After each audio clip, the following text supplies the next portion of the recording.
Hello, friends, and welcome to the Righteous Thunder Podcast. I'm your host, King of Budai, and with me, as always, is my friend, in peril, Kingpin. Hey guys, how's it going?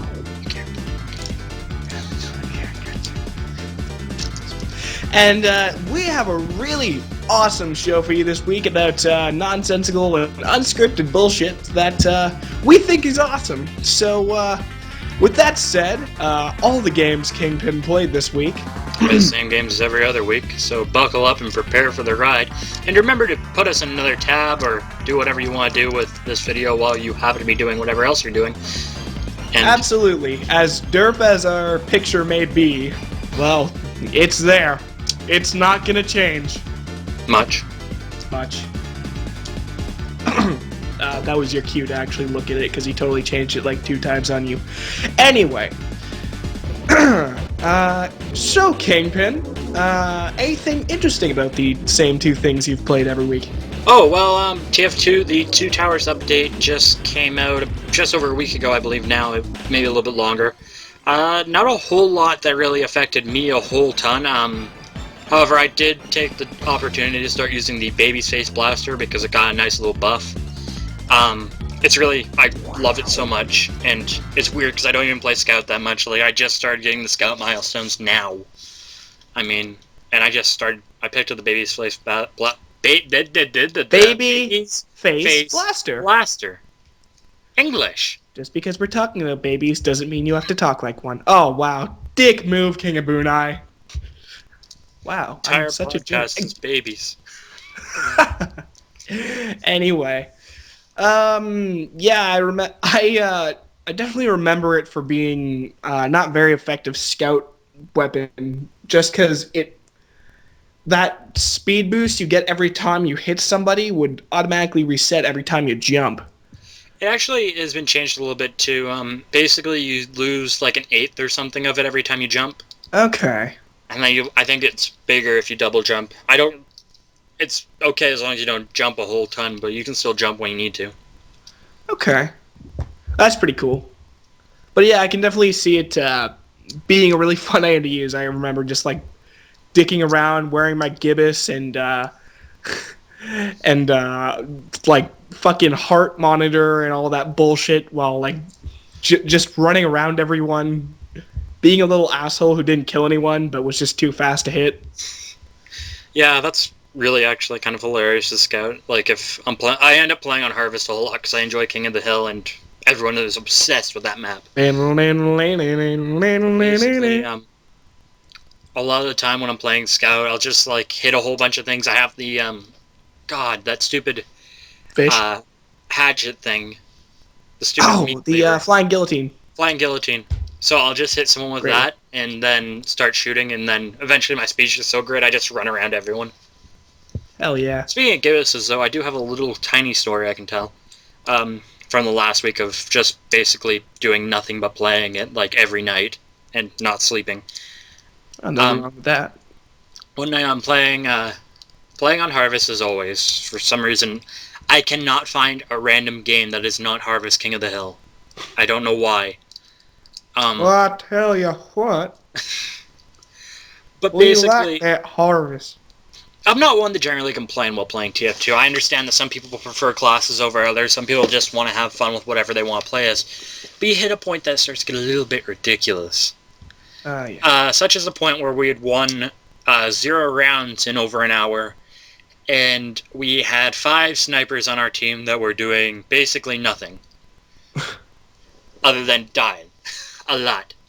Awesome. So we were trying to, salvage it with what we had. And eventually I'm just getting a little bit frustrated. And it's a rare thing for me. I don't like complaining over TF2 because then I have to freaking hear it for the rest of my life. But I'm basically like, guys, we don't need this many snipers. And then someone puts in the text box below, you're right. We need more. Here you go, sniper. We have 6 snipers now. I'm like, fuck it. If you can't beat him, join him. I go SMG sniper. And the funniest part of this whole story is, after that hour-long losing streak, the team of 7 snipers freaking wins it like 2 rounds in a row. Julie! That's awesome. Also, SMG Sniper is beautiful.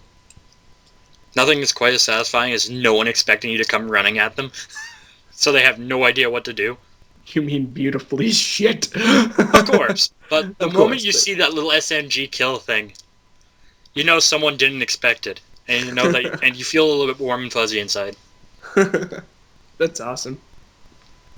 And it's almost good. It's almost as good as Girardi in some cases. Honestly, Girardi is awesome, but the SMG has its own good uses too. So I actually, I do remember. I actually have two strange Giraudis. Funny enough, and I believe I called one the Power Piss. Just like I went ahead and named my half Zatoichi for the that little samurai weapon. It heals you completely every time you kill somebody. I had a strange half Zatoichi that I named the Weeaboo's Wet Dream. also, and that's awesome. I don't know where to go over here, so just another demo man thing. I noticed that there's a really nice loadout in the form of using Alibaba's Wee Booties and the Nessie's 9-iron. Mm-hmm. The 9-iron will take off like 25 health, and Well, the I mean, Wee it Booties is. will add 25 health. Huh. So it evens you out. It's pretty funny, actually. Uh, well, I might. Demo night adventures are always fun. In case you can't tell, I love just messing around in TF2. TF2. I am not a serious player. Yeah.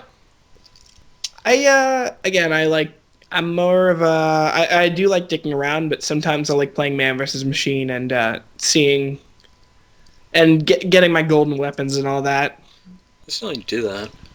It's pretty fun when you like when you're good at it and like Yeah. having the team all work together and the flog pyro, go figure, is actually like viable because it can be used to like kill a tank and all that. When it works, it really works. When there's idiots, it doesn't work, but that's fine because you can just go into another game and just keep playing until it does work. Yeah. As long And as you're not using those tour of duty tickets, you should generally, if you're going to do that, have a group with you. Like, have a group prepared. yeah, Which is why I've yet to actually get one of those tour of duty tickets. fair enough.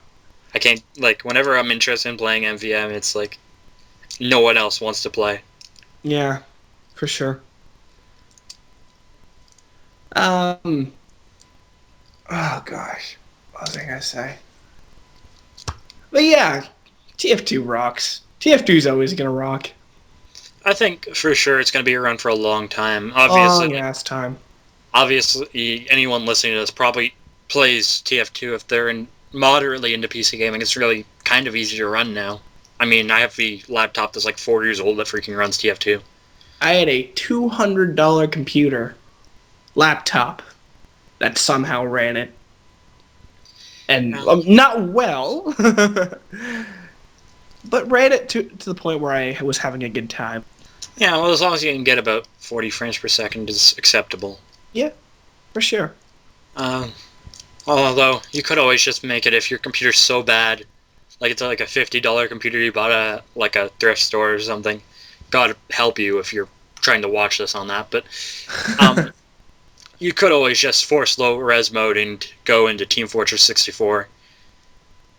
I don't know if you've ever seen that. I haven't. That's great. I'm gonna put a picture up if I can. Knowing the way video uploads have been working with YouTube recently, it's going to pop up at the very beginning, and it'll be all you see for the entire video. So have fun seeing 64-bit Soldier for the next probably half hour. Two things to do with your money instead of buying Angry Birds DLC. Things I came up with a list. I know you did, buddy. I know. It won't go up. I can't fix it, and YouTube sucks. I know. YouTube sucks.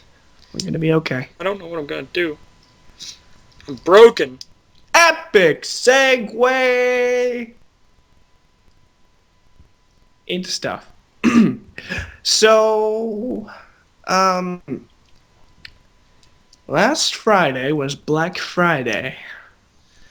Now, I don't know if any of you fucks from America, because that's the thing I want to say to our fan base. No, I don't know if any of you are from America. I keep hearing the horror stories of Black Friday every single year. How somebody died at a Walmart, how some little girl was killed. Dude, that's up here in Canada now. Not as I know. bad, but Oh no. This wasn't the apex of my adventures. No, I actually went to a Black Friday mall last Friday. um, yeah, we were the first in line. I don't know, big ass lines, but nothing absolutely extraordinary. And this was a really big mall. Like, yes, this was roughly the biggest mall in the city I live in. But yeah, there was no absolutely extraordinary pushing or shoving or anything. It was just really big ass lines. Now, this also is not the apex of what I'm about to get to. You see, me and my friend Tyler went to the GameStop. Did they have any PS4s on sale? No. Did they have any Wii U's on sale? No.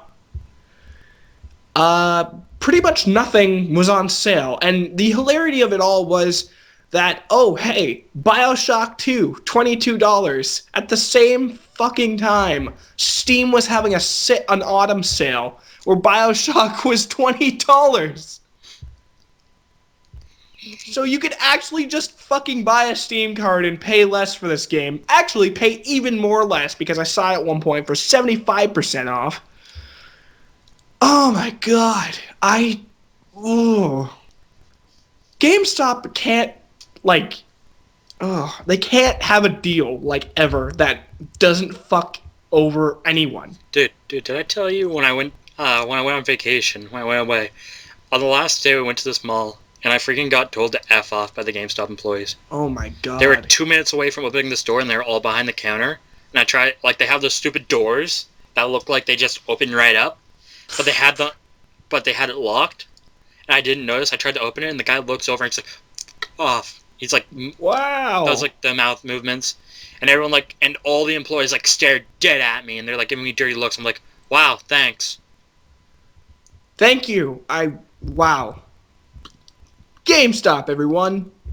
Fuck, I could go on an hour about GameStop stories, but I'll just pull one out of the vault that I don't know if I've said in an earlier episode. God, it's been a while since we've started this. But it was about when I was 13. I just bought a bunch of DS games from my local GameStop. Now, I was in the mall, and I bought this game that it said they charged me a brand new price for this game, okay? Which was weird, because the thing wasn't in the wrapping. So, I go and I take this game, and I put it in my DS, after purchasing it, and there's a save file that had about 40 hours logged onto this thing. It was The World Ends With You. So I just said, oh, okay, what the fuck? I didn't buy a new game. I bought a used game, and they charged me for a new price. So I marched my ass down to that EB Games, little 13-year-old me, and I'm like, listen, dude, you sold me a used game for full price. And he just said, oh, you did that. That was you who made the save file. 40 hours within the 5 minutes I just sold it to you. Sure, buddy. Dude, what's even worse is that employees are allowed. I remember, God, I'm going to post an annotation because YouTube isn't going to ruin that. God, what was his name? I can't remember his name right now, but you'll see it. Basically, he did a big anthology of freaking GameStop rants, experiences he had when he worked there. Silent Rob, yeah. I saw that. His are the best accounts of it, but he basically said in one of the episodes that employees are allowed to take games home with them and then bring them back and then sell them as new.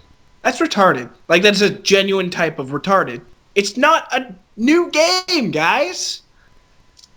Well, it's not like the employees aren't paid enough to care. I mean, oh my gosh.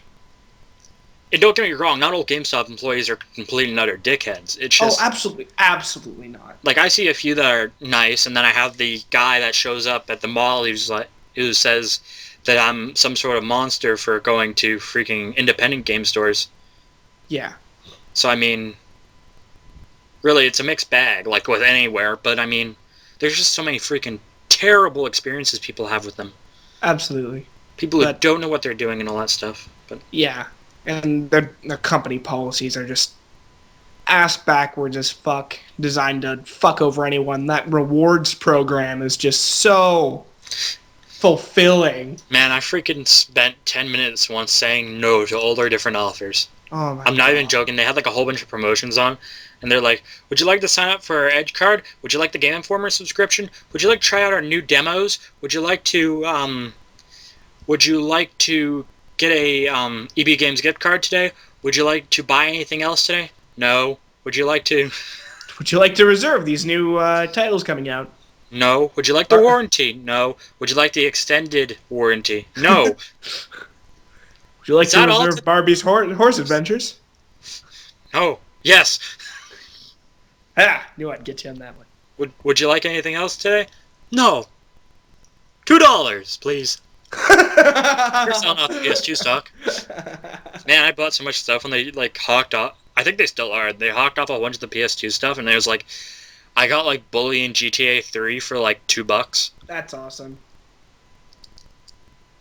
God, Bully kicked ass. But anyway, fuck GameStop. But evidently, neither is that the apex of my story.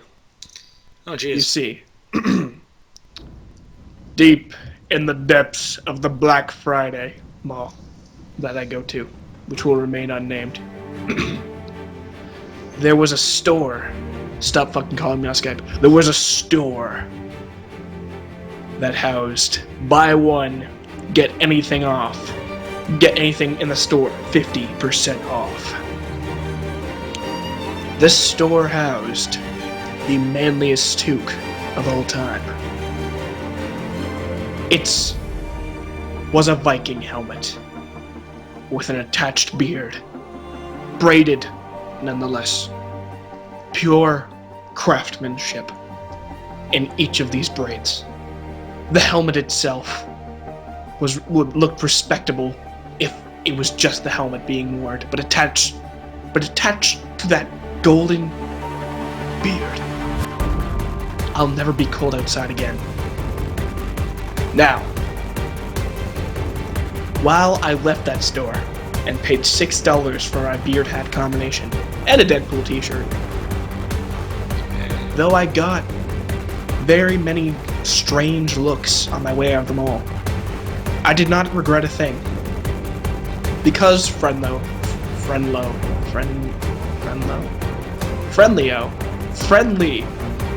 viewers, I had an exam that day.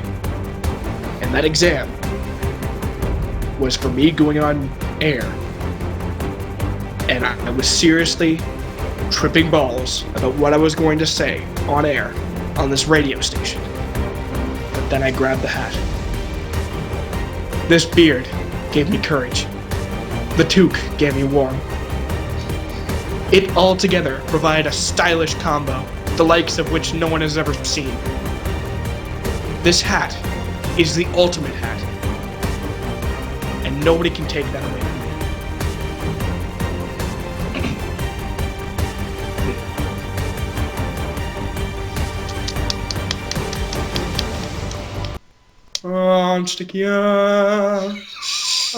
Ansticchia. Anyway.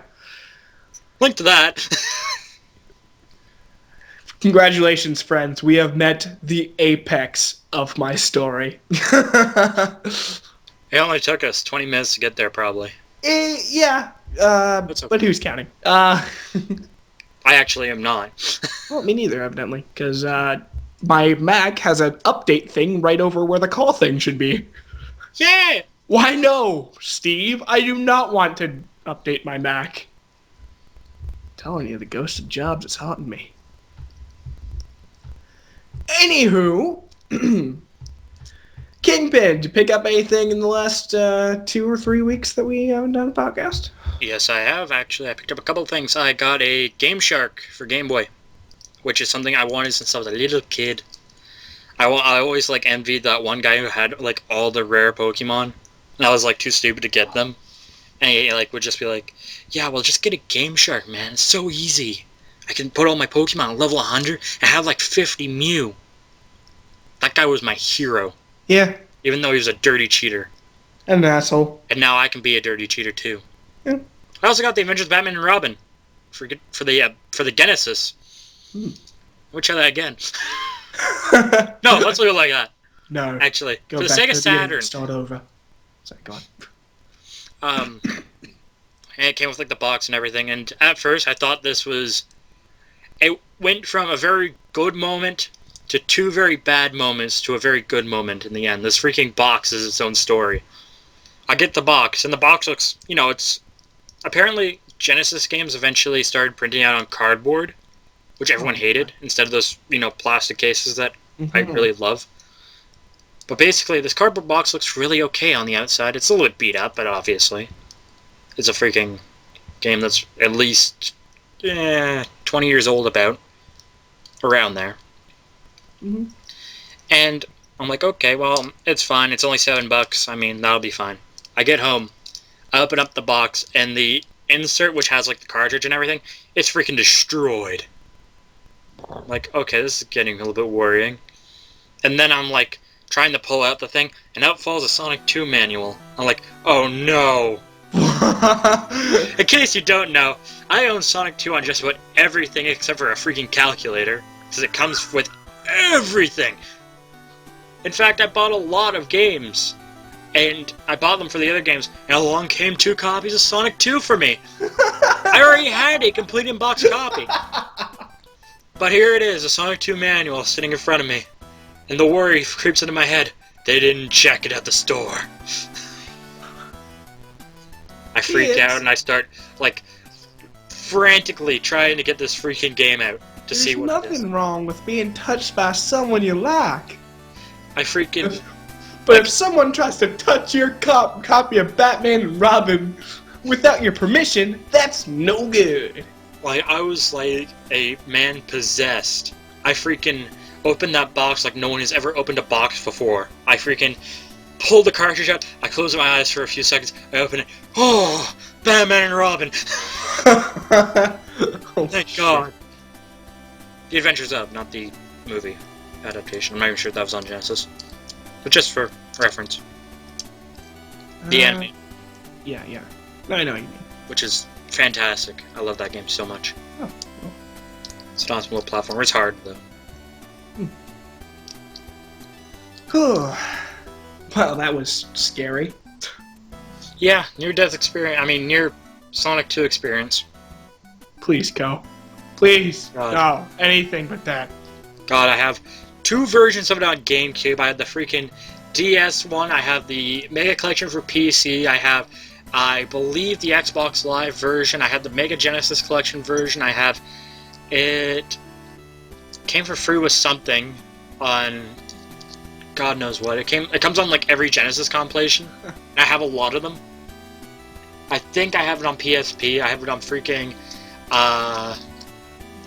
I probably ended up having it on Wii or something stupid like that. I have 3 copies on Sega Genesis. Oh, shit. In varying conditions. I mean, it's just ridiculous how many copies of this game I have. Wow. It's always inadvertent. It's always part of something else.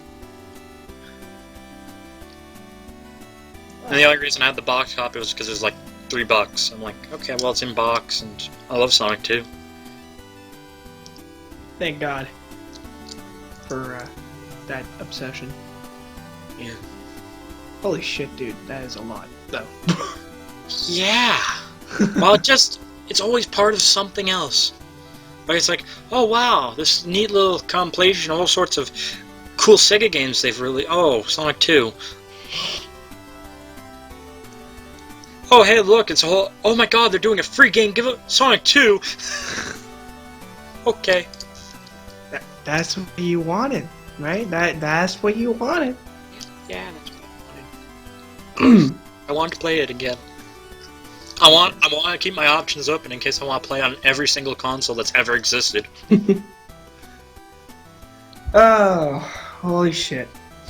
Well, in terms of my pickups these last 2 to 3 weeks.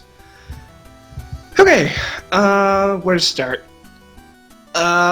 Because of, you know, that GameStop being you know, savings Black Friday hell, I said, well, fuck you guys, I'm just gonna buy a bunch of prepaid, like, debit card or credit cards.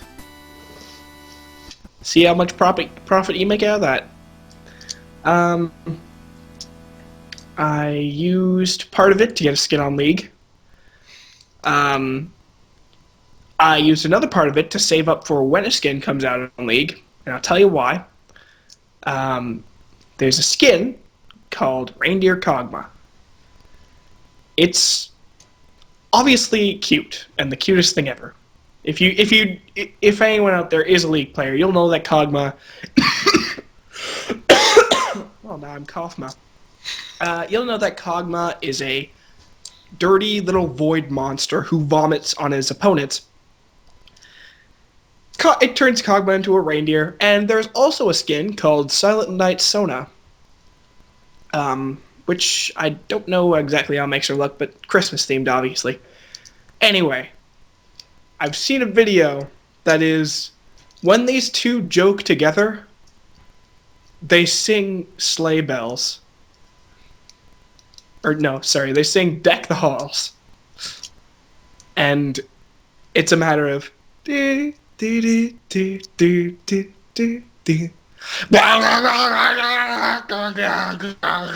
it's, I want it so badly. Anyway, Out of all that, you just broke my headphones, thanks.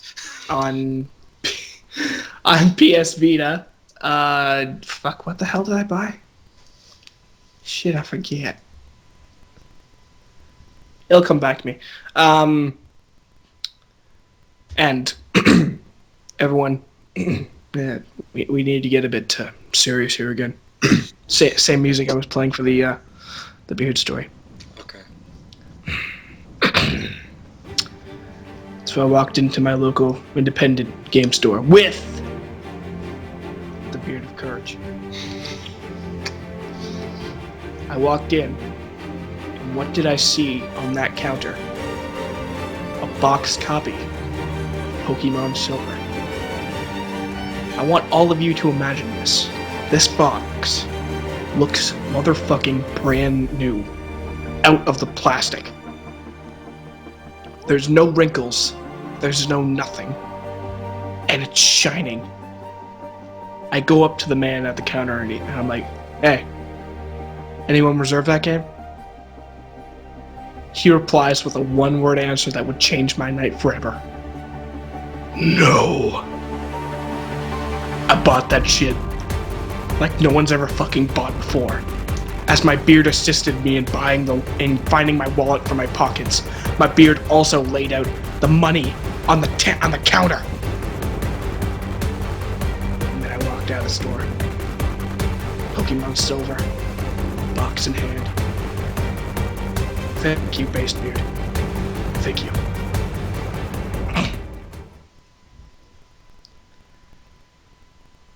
I then went home and played it, and it was a very good game. Yeah. Pokemon Silver's fantastic. Yeah, it was actually. It was my first Pokemon, like my first actual like experience in playing a Pokemon game. I've been obsessed with like the cartoon. Pokemon Silver like will forever hold like a little spot in my heart, just because of how wonderful it was for me. Yeah, for me it's actually Pokemon Gold. See, I actually picked up Pokemon Gold a while ago, but again, box copy. But yeah, God, I do love those games. And the funniest part was that I'm not sure if you're in the same boat as me. I was really late getting to learn how to read, so for the most part, same. All the reading I knew was from Pokemon. Like, I Yep. learned how to read off a Pokemon. I swear to God. I'm not even kidding. My Pokemon Yellow career, I didn't get past the first gym till I was about 7. Because I just could not comprehend why Pikachu wasn't wiping the floor with Brock's team. Not very effective meant the same as marbles and jam when I was 5. But God, I love that game, even though I did not know how to fucking play it. Well, it looks like Silver cut. Well, Gold and Silver really cut down the difficulty a bit, especially with the first 2 gyms. Mm-hmm. I mean, instead of having a rock type red at the very beginning, which is a freaking nightmare unless you chose Squirtle. Oh, yeah. And in Yellow's case, you couldn't pick anything like Pikachu, but basically, like starting off with a flying type trainer and then having a bug type trainer. Yeah, for sure. Awesome. Unless you pick Chikorita. Chikorita. Well, who picked Chikorita? Anyway, Someone did, and you just offended them greatly. Yeah, well, all I'm saying is, Totodile is a crocodile. Cyndaquil, it's a porcupine. What does it turn into, though? That's something I've always wondered. Cyndaquil's like this tiny little thing with fire coming out of his back, then it turns into like a dog thing. And that just becomes a really big thing.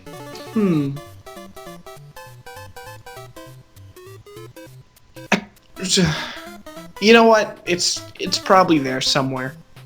Out in There's cyberspace. probably information out there, and including the whereabouts to what the fuck a Chikorita is. But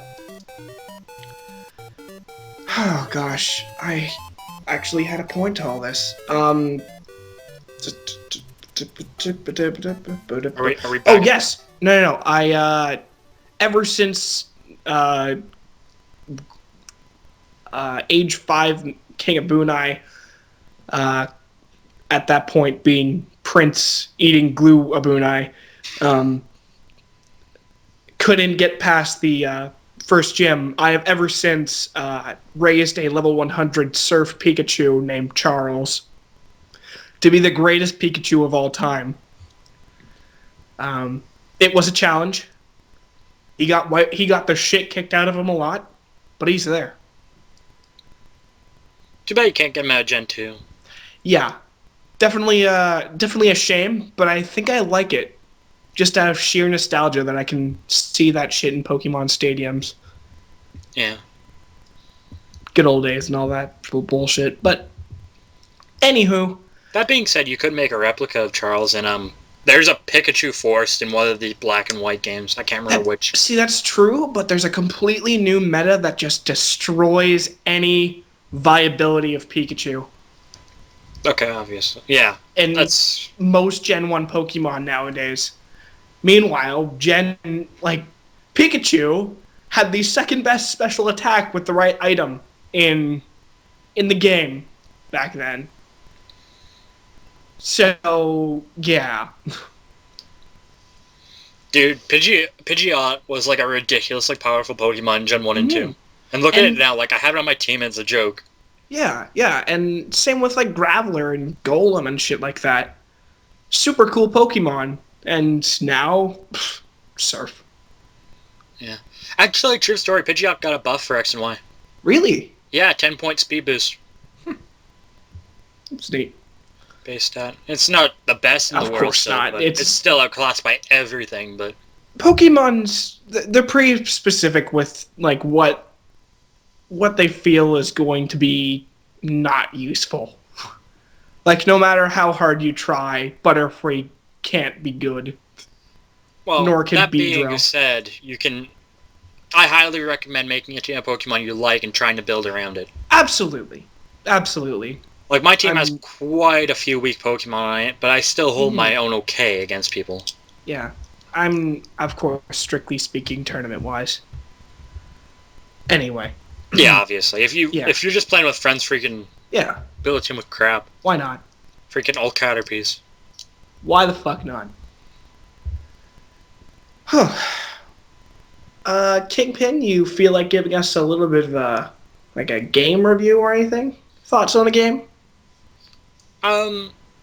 Actually, I can talk about Pokemon X now that I finished it. You go for it. A little bit more than I have before. Like, I talked about, like, the actual Pokemon themselves, but I've never actually finished the game up until now. I'm finding now it's not as... I'm going to go on a limb and say it's not as bad as a lot of people said post-game. A lot of people are saying you can't do anything post-game. There's hardly anything you can do. Well, compared to, like, White and... Okay, obviously Black, compared to those. But I'll go with that, but go on. I mean, there's still the Battle Masion or whatever it's called. I can't... French, get this shit out of here. Go on. What's worse is I'm Canadian. We're both Canadian. We're both Canadian, I know. Yeah. But basically, there's that. Also, you can, after you win a few rounds in there, you can battle Serena again with a more highly leveled team. A whole bunch of the other characters just have stuff for you, and there's actually a post-game quest, if I remember correctly. Yep, with Looker. Yeah. There's actually a lot of stuff to do with Looker. I mean, it's all in the same city, but it's nowhere near as bad as what some people were saying. You know, yeah. I beat the game and now I can't do nothing. No, there's stuff to do. There's ways that, you just gotta find it. I think there's ways that make some things easier for you that weren't as easy before, like heart scales. Yeah. One of your side characters will actually give you one every day. If you show him a Pokemon that dances, so just get him a Spinda, which is super duper easy to find. Yeah. Or have a Pidgeotto or Pidgeot with Feather Dance. Yeah. But still, it's a small price to pay compared to capturing 80,000 love discs. God damn. That's still an option for the record, but... Yeah, it just takes a little bit longer. Yeah. If you want to do more than one move a day, then it's easier, but...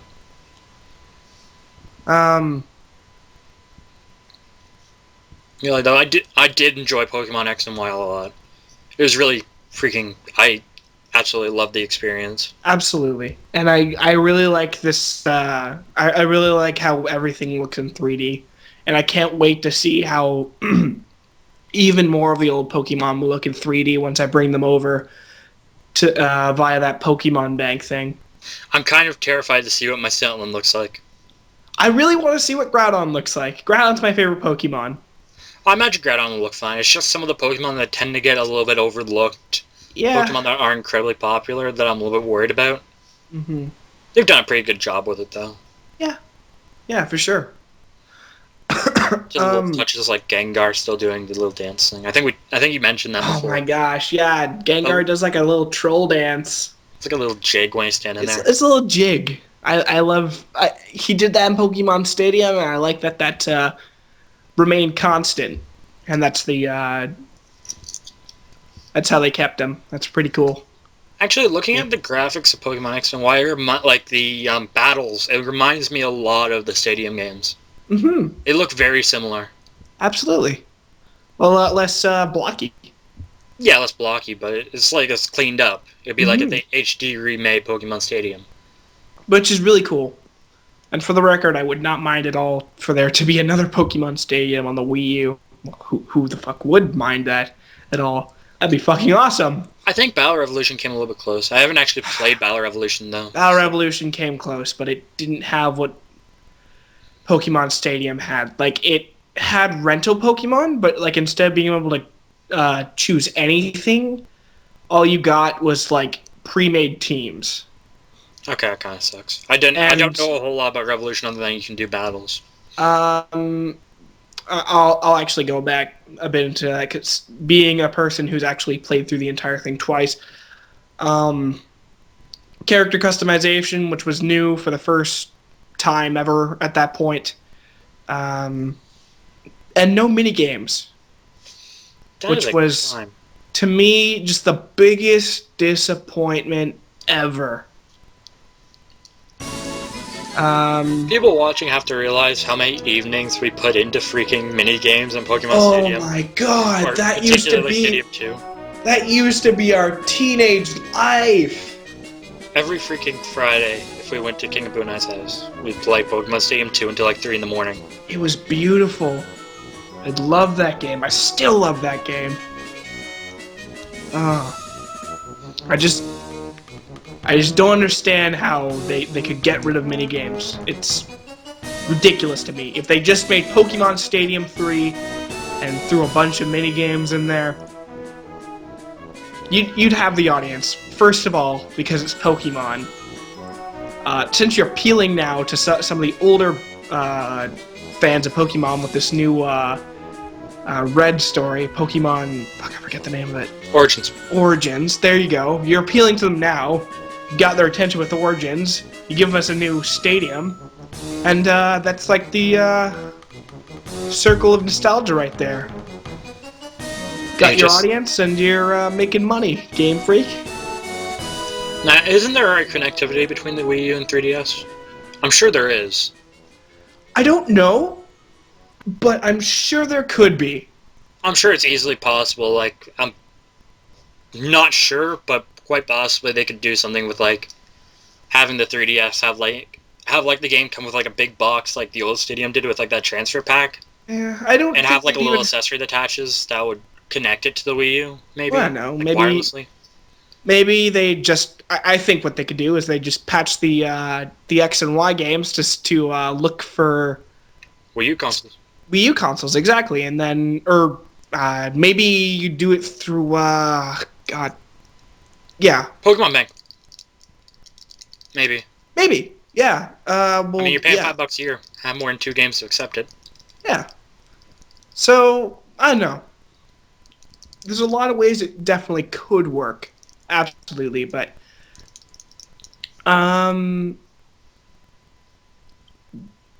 yeah, that'd be cool as hell. Anyway, we're talking about dreams right now. We are talking about dreams. Keep the dream alive. Round 5 hype. Round 5 hype. If anyone hasn't checked it out, go to Salty Bet. Yeah, okay, that's what we're talking about now. Fuck yes. Salty Bet. Just putting that out there like an atom bomb. Go on that site and freaking lose your life. This is currently being the tormentor of some of our awesome Saturday nights and Sunday nights. Us in a Skype chat watching this. Okay, now, Kingpin, can you break down what the hell this is? Okay, so basically what Salty Bet does is it uses a live stream to broadcast Mugen, which was a fighting game engine made in the 90s to be basically like a fighter with any character that a person could program. They put in a whole ton of those characters, and they just have them on max AI settings and have them go at it. And people can place bets using fake digital currency. Yep. To choose. And it's completely free, for the record. Completely free unless you want to pay. Unless you want to pay. If you want to pay, then it's something a year. It's not very big, but there's not a whole lot you lose in it. I mean, you just get access to all, like, you can see what all the characters are and their win-lose record and all that stuff. It's just little extras. But really, it's just so much fun to watch. Absolutely. And the chat box. The chat box makes it complete. It's like if you take all the actually funny stuff off of 4chan and give it to a whole bunch of people to just constantly spew out of their faces. You know, it's like that, but I also think it's a lot like if you took, like, the fun out of, like, hardcore tourney-tards. Like everyone's just like, Ken Clutch! There'd be like a fucking character named Ryo Ken, and then it's like, oh, Ken's in the name, he's gonna win. The freaking reasonings people have for placing votes is hilarious. It is great. It's just like I remember some people were like, waifus will always win, so generally, like, anime girl characters have a good win record, so everyone will vote for them. Generally speaking, there's this one character that has, like, 3 different versions of himself at different percentages. It has this ridiculous entrance that he does, and it's like half a minute long. And everyone will be like, 30% is enough, 60% is enough, 90% is more than enough. Bad characters are considered potatoes. If 2 bad characters come together, it's a potato match. And those generally take 2 years. But hey. And then there's, of course, those asshole... Again, the thing about Mugen is that any asshole can program for this, so sometimes you'll see like characters 5-year-olds made, like Super Saiyan 5 Gohan, who looks like, oh my god, the shittiest thing ever. It's like a ripped like Super Saiyan 4 Goku, but like with the sprite ripped from the Game Boy Advance Dragon Ball GT game, with like drawn on MS Paint gold fur, looking like the shittiest thing ever, and he just like has the biggest fucking attack ever, and then he'll be like matched up with normal ass Popeye, who kills you in one hit. Yeah, Popeye's a one-hit kill. Popeye's an automatic one-hit kill. If he hits you, you're dead. It's just so stupid that you have to love it. So yes, it's join the madness. Check out Salty Bet for sure. Anyway, you talked about a game, so now I'm going to talk about a game. There was a Steam sale, as I mentioned earlier, and my buddy Kingpin bought me a game called Deponia that I was looking at. Oh, how nice of him. Deponia, well, shit, I already ranted about this earlier, but Deponia is a point-and-click adventure in which the main character is probably the biggest asshole I've ever met, or I've ever seen any main character be. He treats his friend like shit. In fact, the town he lives in, literally everyone hates him. But where do I go from here? The game starts off with him trying to leave his shitty ass town, but as charming, the thing was, as shitty as he is to his friends, he actually comes off as weirdly charming because of his sheer stupidity, and that made me want to keep playing. But the issue I had with this game was that it was a point-and-click adventure, but it was one of those point-and-click adventures where you had to combine everything with everything. So within the first 15 minutes, I was combining mouse traps with jalapeno beans to trap my toothbrush, which apparently can run away from me now because I don't know it's Deponia. Within 30 minutes in, I was looking for rejuvenating liquid. Well, there's a mechanical bull at the outside of town. In a bar, if you look at a bull picture, you can pick it up. You then use that bull picture and put it in front of the mechanical bull. For some reason, this bull picture starts up the bull. You then put a curtain you tore off of somebody's fucking window over the picture, and that makes the bull angry. The bull then, for some reason, this mechanical bull, for some reason, generates real blood. You then have to eject the blood out with a serum that you found through absolutely ridiculous means. Yes, folks, I did use a strategy guide at this point, but that was because I found myself saying more than once, how the fuck was I supposed to figure that one out? But that really is the charm in Deponia.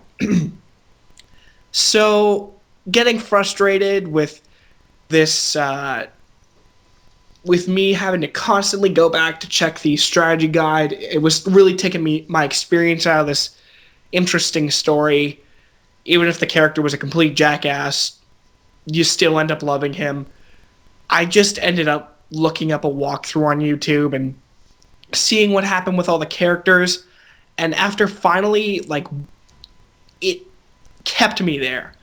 And no matter how much of an asshole this main character was, I still wanted to see, you still end up rooting for him. Like, that's the weird part. Like, it's actually surprisingly well written. I believe the second game in the series got, like, Best German Game or some shit. I don't know. Yeah, it turns out this game was originally made in Germany, but that's besides the point.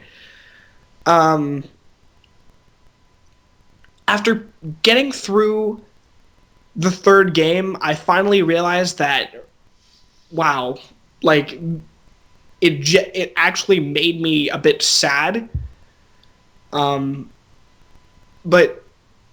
it showed me that this game was actually just stupidly well written, and that you actually end up caring to see how these characters get out of completely ridiculous scenarios, whether it be them trapped in a fan or somehow in the belly of one of their friends, or just, again, absolutely retarded Deponian scenarios that, I don't know, apparently I can't get my way out of. So I don't know if I recommend buying it because it is $20, but that sale. I do sales coming recommend soon. that is true enough, though. It is coming up soon, but I do recommend at least checking out the up to maybe the second part of the walkthrough, um, because then you'll see like how the main character acts and pretty much how the game goes. From there, you can decide, oh well, maybe I don't like this game, or I don't, this story doesn't really speak to me, or I don't find this interesting, or maybe you'll find that, hey, maybe I can cope with these absolutely retarded situations that King Abu and I was too stupid to get out of. Either way, I absolutely love the story, and I don't often cheer for assholes, but again, this was so well written that I just had to, and I think that most of you would too. So, yep, that's Deponia. He's good. Well, have you checked it out, Kingpin? No, but I sent it to you. Well, yeah, that's true. I was presuming, because it was on your wish list on Steam, that it was good. So, yeah. Well, I definitely got my entertainment out of it. Even if I didn't actually play it. random things that are entertaining, though. I've been interested in Oregon Trail for a long time, and I posted my results online. I might end up putting them on the Retro Thunder page at one point, maybe, if I feel like it. I don't know yet. But anyway, it turns out you can get it for free online. Because Abandonware. No, there's a site called My Abandonware or something like that. Oh, yes. I posted that a while ago I'll post it on the Retro Thunder page, too. Again. But, basically, I found out that you can get it for free, so I just got my grubby little hands on it and went on the Oregon Trail. I've been interested in it for a while, and then I saw the, I watched the Steam train of it, and I'm not going to be one of those guys that's freaking like, oh, they did it, let's do a Let's Play. But, man, it was something that's just so enjoyable. Even just for a short while. Like, you get probably like an hour out of it, but it's understandable why so many kids liked having it in their classroom. Like, now that I've had a chance to play it, I always wondered, like, why would you, other than for school reasons, why would you want to play this game? And then I actually sat down and played it, and it's like, wow, this is actually kind of fun. If in a weird kind of keep yourself alive, don't kill everyone you know kind of fun. Huh. It adds more of a sense of, oh dear God, my best friend just died. If you put real names in it, and then you worry, like, oh no. Anthony broke his arm 3 times. In a week. And Keith got exhausted because of it. God, I don't know if this is supposed to be a bug or something, but I've seen it happen twice now. I saw it when I watched the Steam Train playthrough, and then when I was doing my own, freaking get a fever, die. Next day, you just die. I'm not sure if that actually happened on the Oregon Trail. If it did, I'm going to feel really stupid, but good God. Guys, I'm not feeling that good. But guys, I have a fit.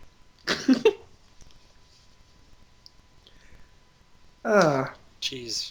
That's great. Fun though. It's a weird kind of fun, but it is enjoyable. I love it so much. Now that I've had a chance to actually play it, and I can't just sit there going, man, I love that game so much. I've never played it before. And there are a bunch of parodies too. Oregon Trail. I've heard that one too. It's like the same concept but with zombies. Yep. Anyway, double reach around segue time into not game related, but relevant to us nonetheless. A while ago. I believe it was two summers ago. Yes. I found a very strange video on YouTube called Doc and Marty. Oh no! I'm not gonna tell you guys to watch it. It's not spelt how you think it's spelt. And I won't help you find it. What you need to understand is that this video came out in 2006. And despite having fully drawn genitals, both testicles and penis, this particular video withstood the test of time now for 7 fucking years. So, what happens in this video, you may ask? Well, what I got from it was it seemed to be a bit of a spoof of Back to the Future, and how, you know, Doc is like Doc Brown and, you know, Marty's Marty. Pretty much they get in these absolutely stupid, retarded scenarios. It's like, oh, Marty's like, oh, I can't get my kite out of the tree, and Doc's like, oh, we'll go back in time. Well, shit, the time car isn't working, Marty. And the only reasonable explanation is for Marty to suck Doc's balls. And that fixes everything. There are 3 scenarios, and all of them, Marty sucking Doc's balls fixes the problem. I have many a time spammed the audio to this in many TF2 servers. I don't know why I always got kicked at the point where Doc said, "You gotta jerk me off, I'll do it this time, Marty. Come on." But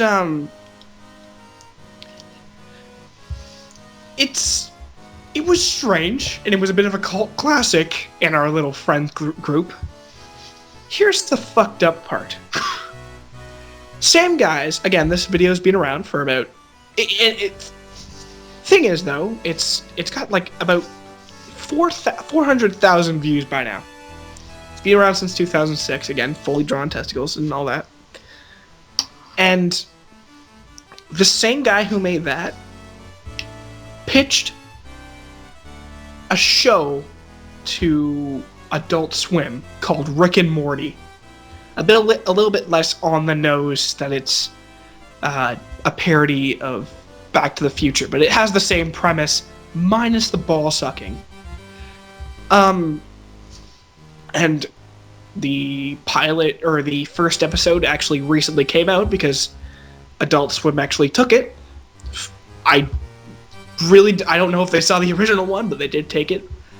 And, surprisingly, it's actually a really good show. And I definitely see, and it's, again, the same scenarios. Like, they get into a bunch of weird scenarios, and Doc kind of bullies Marty a bit, but it's actually a really funny cartoon, funny enough, and it's got a lot of potential. One guy, I saw one guy who even thought it could replace, like, Futurama and shit like that. I really enjoyed it, and, well, don't watch Doc and Marty, but try out Rick and Morty if you like adult cartoons. It could be what's up your alley. I don't know. It was up mine, so, yeah, Rick and Morty.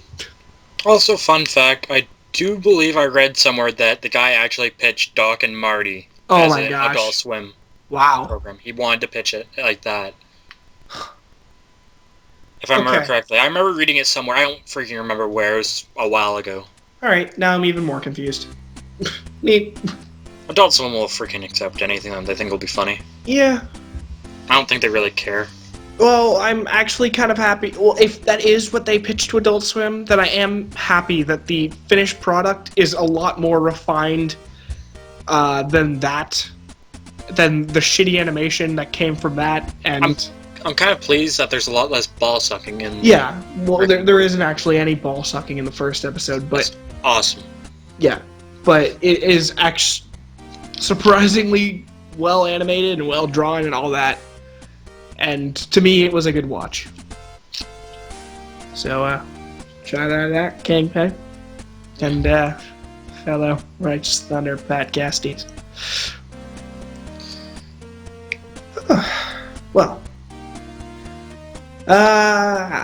Kingpin, you got anything else to add?